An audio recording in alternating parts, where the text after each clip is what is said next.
Imagine if, like a baseball catcher, a player whose entire existence is focused on defense, managing the pitcher, taking this brutal physical beating behind the plate, suddenly stepped into the batter's box and became the league's most explosive home run hitter. Yeah, I mean, it would just shatter them. The game, right? Right. Or think about a soccer goalie whose only job is stopping the ball from crossing the line, suddenly leading the entire league in scoring. It just doesn't compute with how we understand those specialized roles. Exactly. Well, today we are taking a deep dive into the true story of a man who did exactly that. But in the world of international cricket, we are talking about the Australian legend, Adam Gilchrist. And we've got a really comprehensive stack of biographical excerpts and historical Yeah. notes mapping out his life, his career, and his massive legacy. It's really a masterclass in seeing the boundaries of your profession and just deciding that they simply don't apply to you. They really don't. And our mission for you today is to figure out exactly how Gilchrist revolutionized this highly specialized role, the wicket-keeper-batsman, and what his approach to shattering a century-old job description teaches all of us about true innovation. Right, because it goes way beyond just sports. Oh, absolutely. Yeah. Okay, let's unpack this, because to really appreciate the disruption, we have to look at the landscape he walked into. Well, So Adam Gilchrist was born on November 14th, 1971 in Bellingen, New South Wales. right, in Australia. Yeah.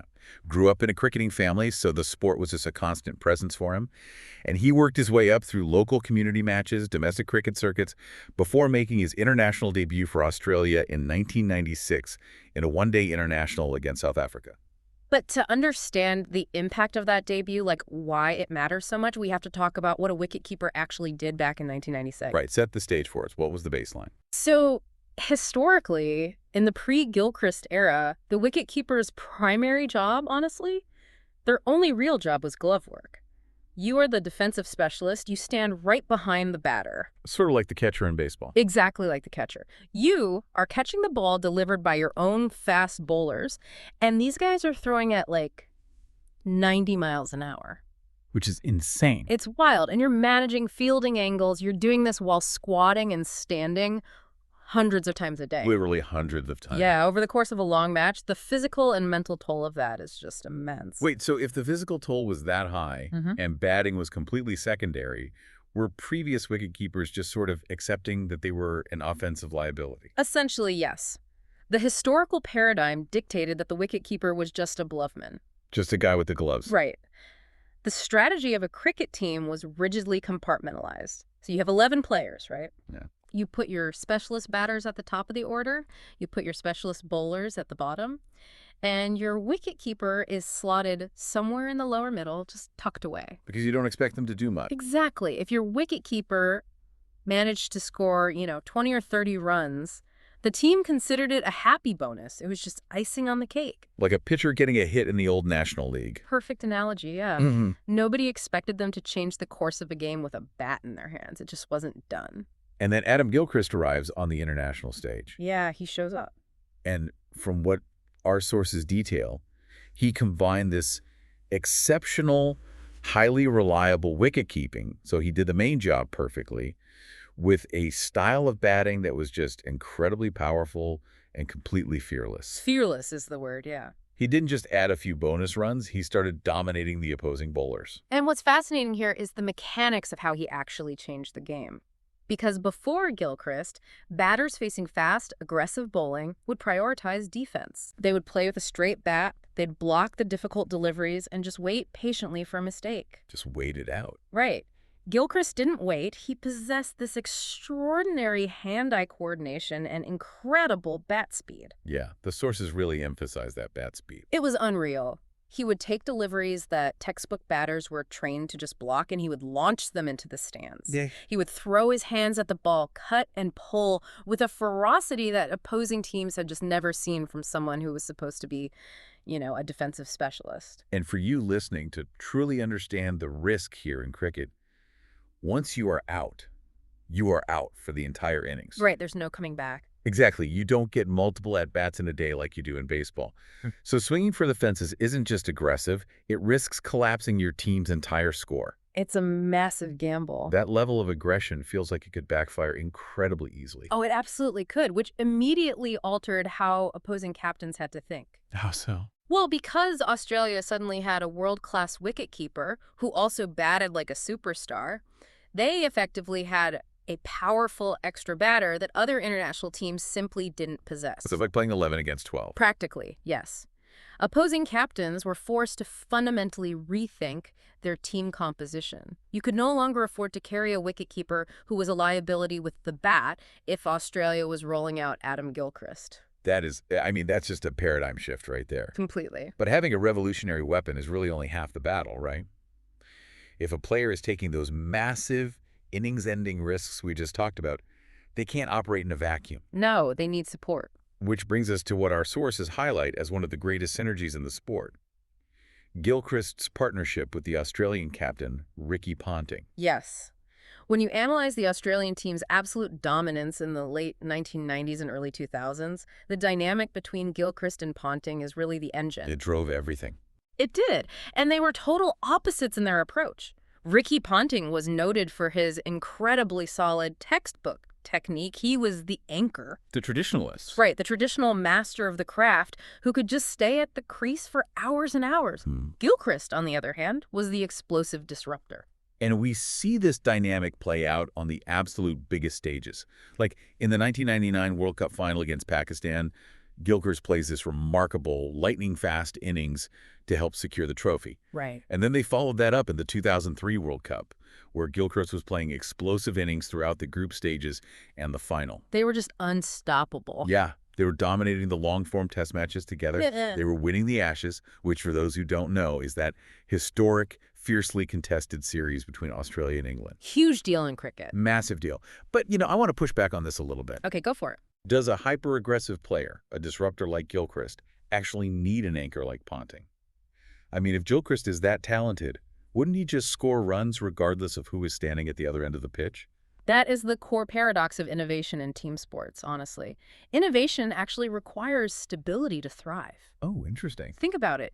If Gilchrist is walking out to bat knowing the rest of his team is fragile, the mathematical pressure of the game forces him to play defensively. He can't risk getting out. Right, because if he falls, everyone falls. Exactly. But because he had Ricky Ponting, this immovable, rock-solid technician anchoring the innings, it provided a psychological and strategic safety net. So it's less about Ponting giving him advice in the middle of the game and more about Ponting's mere presence removing the fear of failure. Precisely. Their on-field camaraderie gave Gilchrist the psychological freedom to take those massive gambles. If Gilchrist knew Ponting was holding down the fort, he could go out there and utterly dismantle the opposing bowlers. He knew that even if his aggressive swing resulted in him getting out, Ponting would prevent the team from collapsing. The immovable object allows the unstoppable force to do its job. That is exactly it. Because Gilchrist had that psychological safety net, he was free to take swings that other batters wouldn't even dare attempt. And that lack of fear is exactly what created this next wave of statistical anomalies we see in the sources. The numbers are just wild. Staggering. Let's look at the one-day internationals, the ODIs. He was the fastest player ever to reach 1,000, 2,000, 3,000, and 4,000 runs in that format. And again, we have to remember he is doing this after spending half the game doing the grueling physical labor of catching the ball. Oh, right, the squats. Yeah, it defies traditional sports science.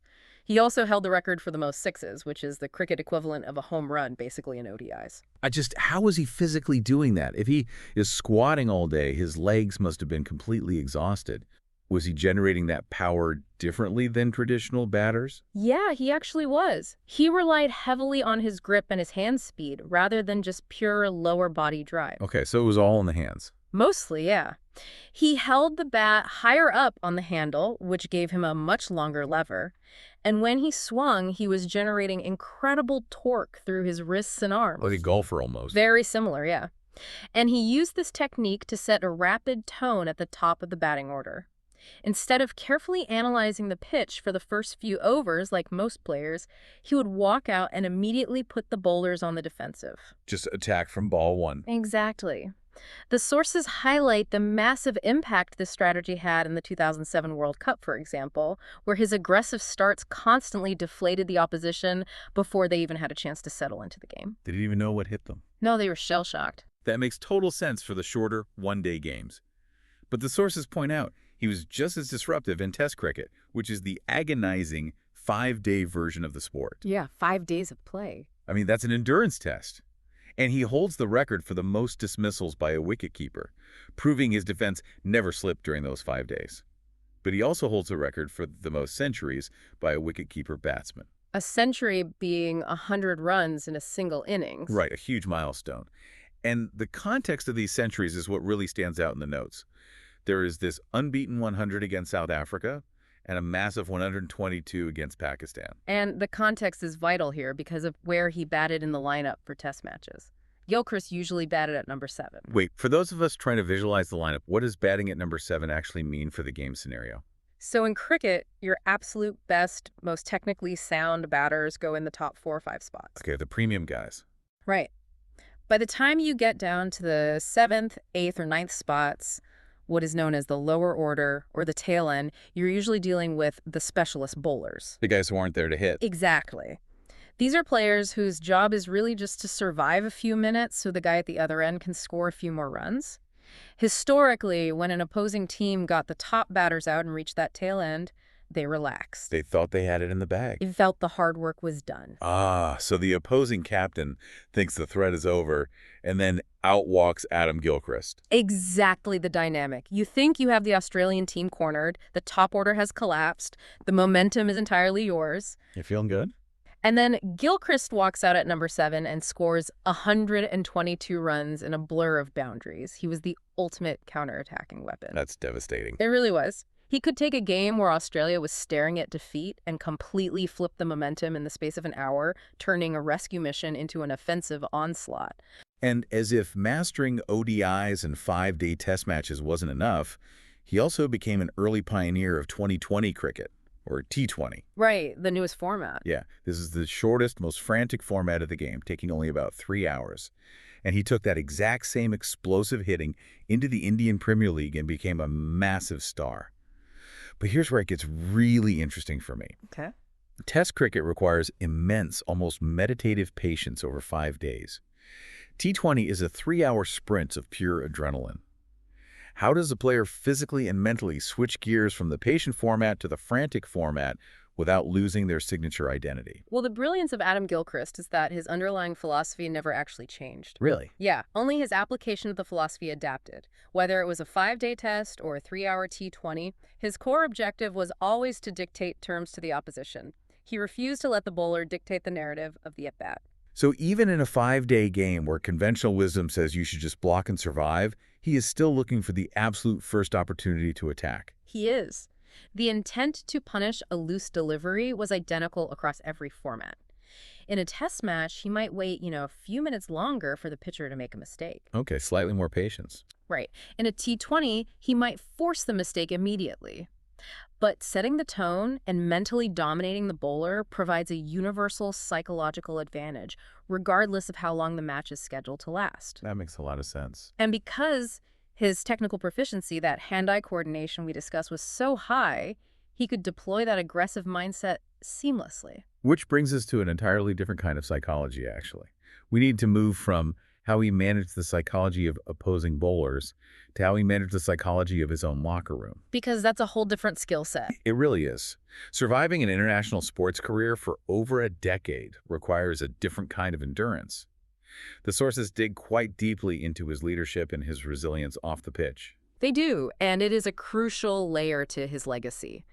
He served as the vice captain of the Australian team for much of his career, functioning as the primary support for Ricky Ponting. The anchor we talked about. Right. And in that role, Gilchrist acted as a sort of psychological shock absorber for the team. Oh, I like that phrase. Shock absorber. Yeah, when the top order failed or the team was under immense pressure, his relaxed confidence kept the locker room from panicking. The sources also note he stepped up as captain on occasion. He did. And when he did, he didn't just mimic Ponting. His captaincy was characterized by deep strategic thinking and leading by example with a really profound sense of integrity. He clearly understood that his role was to elevate the players around him. But elevating others is incredibly difficult when you are struggling yourself. And the excerpts highlight the severe adversity he faced. We talked about the physical toll of wicket-keeping earlier. All those squats. Right. Over a decade of crouching, diving, taking fast bowling, it takes a devastating toll on a player's knees and lower back. I can't even imagine. He battled recurring injuries that most fans, frankly, never fully grasped the severity of. And on top of the physical pain, there is the mental toll of the media. Oh, always. When you play with a high-risk, high-reward style, there are inevitably going to be days where the risk doesn't pay off. You're going to miss. You swing aggressively, you miss, and you are out for 0 runs. It must be incredibly tempting to just turtle up, play defensively, and protect your own statistics when the press is chewing you out for being reckless. And that is where his resilience is most apparent. He navigated periods of poor form and intense public criticism without ever abandoning his core philosophy. He stuck to his guns. He did. He navigated those slumps with grit, grace, and this unwavering work ethic. He understood that his aggressive style was mathematically better for the team in the long run, even if it invited short-term media scrutiny. He took the heat. Yeah, he absorbed that pressure so his teammates wouldn't have to. And that resilience carried him all the way to his retirement from international cricket in 2008. But he didn't just disappear. No, not at all. He transitioned into television commentary and analysis, offering fans a real window into the tactical nuances of the sport. And beyond the broadcast booth, he became heavily involved in philanthropy, specifically targeting education, health, and community development. Which is huge. And if we connect this to the bigger picture, it tells us something vital about lasting impact. Leadership isn't just about wearing the captain's armband, and legacy isn't just a list of records. No, it's bigger than that. Gilchrist's true legacy is that he fundamentally changed the baseline expectation of an entire profession. Because before Gilchrist, a wicketkeeper was just a catcher who might occasionally hit the ball. Right, a specialist. But today, if you want to be an international wicketkeeper anywhere in the world, you are expected to be a world-class all-rounder.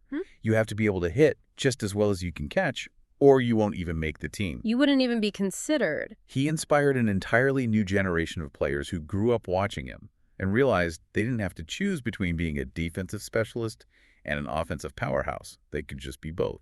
He looked at a century of deeply entrenched tradition that told him exactly what his limitations were supposed to be, and he simply refused to accept them. Yeah. He forced every single team on the planet to adapt to his new reality. So what does this all mean for us? I mean, Adam Gilchrist wasn't just a great cricket player who accumulated incredible stats. He was a visionary who rewrote the DNA of his field. Completely. He proves that just because a system has worked one way for 100 years doesn't mean it is the best way. Sometimes the most specialized defensive role in the organization is hiding the most explosive offensive potential. And that brings us to a final thought for you to mull over as you go about your day. Leave us with it. Gilchrist looked at his industry and saw 2 distinct skills, wicket-keeping and aggressive batting, that everyone assumed had to be kept totally separate. Right. Take a look at your own career, your own industry, or even your own hobbies. What are the 2 distinct skills in your world that everyone assumes belong to different departments or different types of people? And what might happen if you were the one to finally combine them? The defensive specialist and the offensive powerhouse hiding in plain sight in your own world. It is a brilliant challenge. Thank you for joining us for this deep dive. Go out there and rewrite your own job description.